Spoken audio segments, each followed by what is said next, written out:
So one of the things that was interesting I wanted to bring up to contentment is one of the ways I drafted the precept in the generative style is being content with our material and spiritual possessions is called the precept of contentment. So here I'm introducing spiritual possession because certainly people can have aspirations, can desire certain spiritual experiences. And at what point are we content that this is where we are, what's happened? Now, contentment doesn't mean that we don't do anything, we don't participate. It's not a kind of a resignation. There's something more to contentment. It's wholehearted. And that makes a big distinction on accepting what's present. In Theravada Buddhism, the monastics are prohibited from talking about or sharing their attainments, their spiritual attainments. Lay people aren't prescribed in the same way.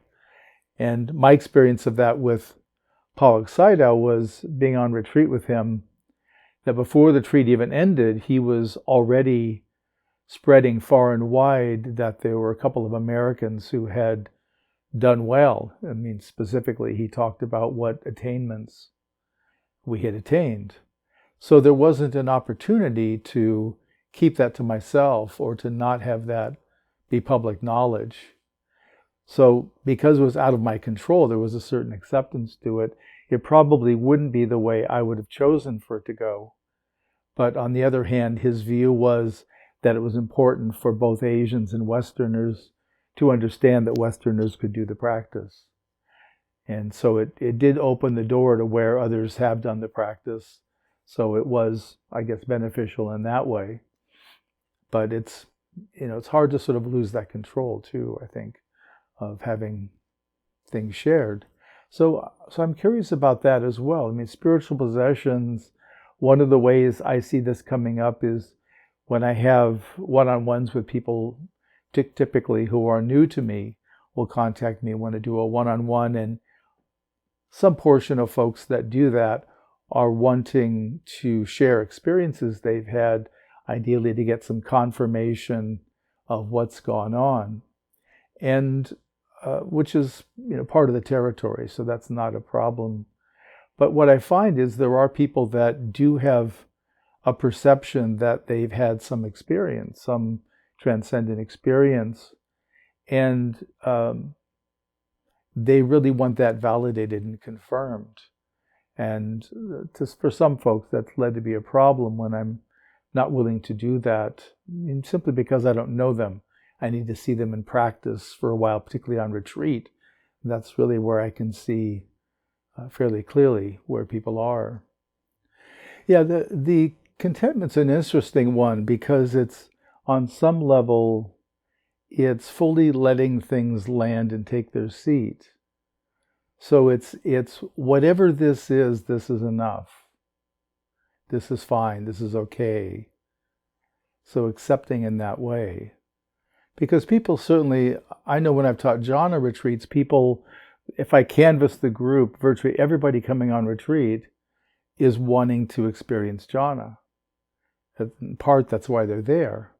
And the reality is that some percentage won't on any given retreat. But how does one have contentment with that if there is an aspiration?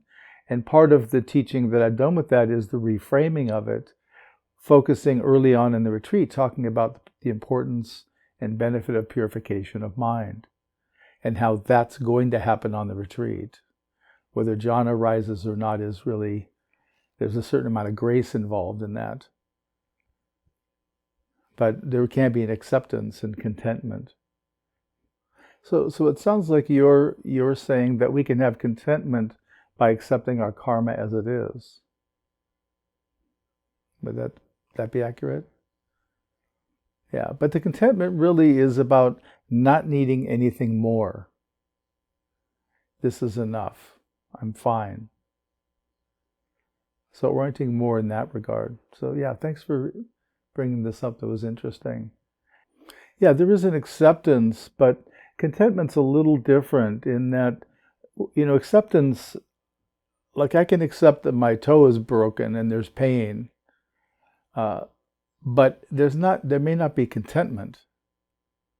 But at some point, I might get contentment to say, this isn't that bad. I'm able to get around. I have a little discomfort, but I'm functional. In effect, it could be worse.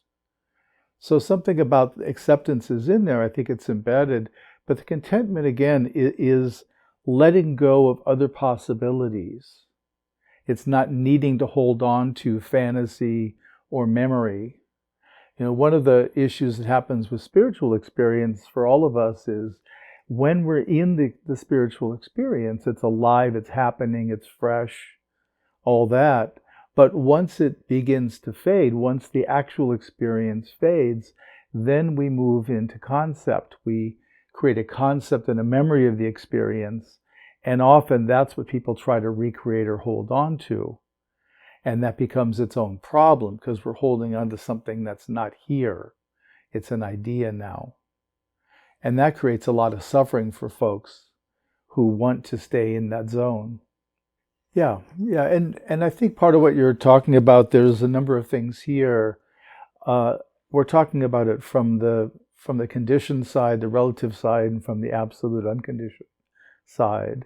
And from the conditioned side, we operate in a world of karma and cause and effect. We must take action for there to be a reaction. So we orient that way. Either we can orient to, I want awakening because I want to be looked up to, I want to be special, I want to have that inside knowledge. So as a personal possession, we can view it that way as a thing. And that's the part we need to give up on. But there's also within us what is often called bodhicitta in Buddhism, which means the heart of enlightenment, the heart of awakening. I've heard teachers call it the enlightenment drive. And that's something that not everybody has, but a lot of the folks practicing in Buddhism do have to various degrees. But they feel some sort of inner burn.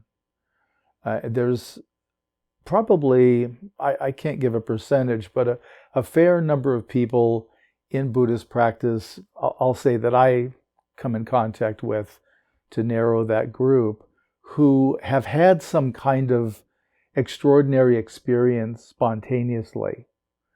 And then it becomes a question of, well, how do I get back to that territory? How do I open to that kind of experience again? What do I do? And so that becomes what we call the path, where we're looking and practicing in ways, trying to live by the precepts is one way, and then doing retreats and other practices to orient towards the absolute. But there's also the reality of ripeness, that we each need to have the certain kind of ripeness. We have to have a natural readiness to let go of our beliefs and identity. A variety of things have to come into play. So anyway, it's a complicated topic, but part of what I think can be put down is the personal desire for something special versus the driver that's internal, that's a wholesome driver towards enlightenment, awakening, realization. So I think that's part of what we're parsing out as we practice.